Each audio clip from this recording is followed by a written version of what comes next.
All right, so this is how we make our Grille Cheesesteak at the common market. I'm gonna start with the bread. This is one of the few breads I don't put oil down on the grill because I just really want to toast the hoagie and get it tender. Because when it comes out of the bag, it's, you know, they're nice hoagie, but we got to bring it back.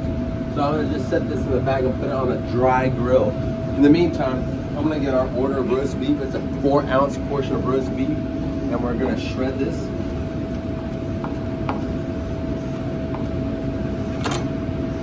There's about a 1/4-inch thick strips of beef. Now we'll put our oil down on the grill. Put our beef down in there.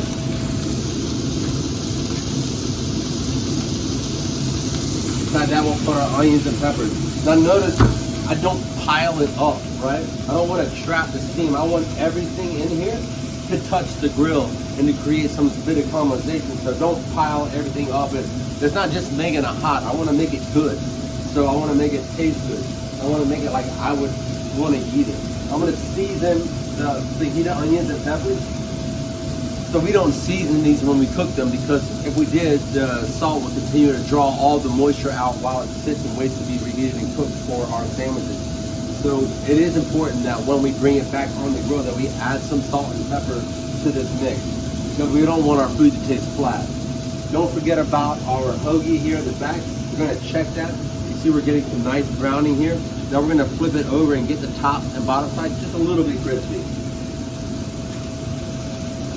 So at this point, you know, I'm not just throwing everything around. I'm letting it rest here on the grill so that it can actually create some caramelization. So it really needs to sit and relax here. At this point, I'm going to start bringing it back together. And you see we have that nice browning right here. You can see it against some of the vegetables as everything is coming back.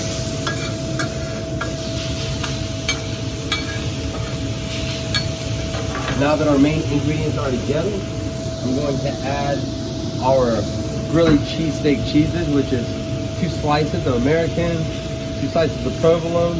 And you notice how I stretch it out along, and I'm trying to make this the shape of the hoagie.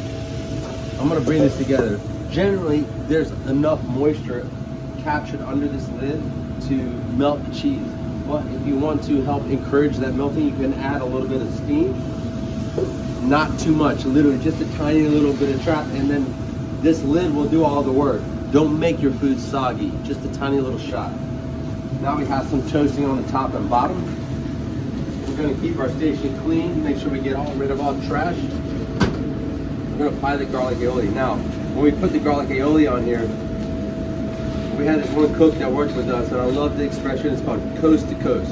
We're gonna go from edge to edge so that when people bite into a sandwich, they're tasting everything that's on the sandwich, no matter where they're biting on the sandwich. That's how I try to build sandwiches. That's how I try to think about them. I want it to taste the same from end to end, from beginning to finish. And now we have that nice melting. You can see how creamy the cheese looks, and we still have good moisture on the vegetables. I'm gonna bring it together and serve it just like so. Now, that sandwich right there is ready for sale, and that is our Grille Cheesesteak.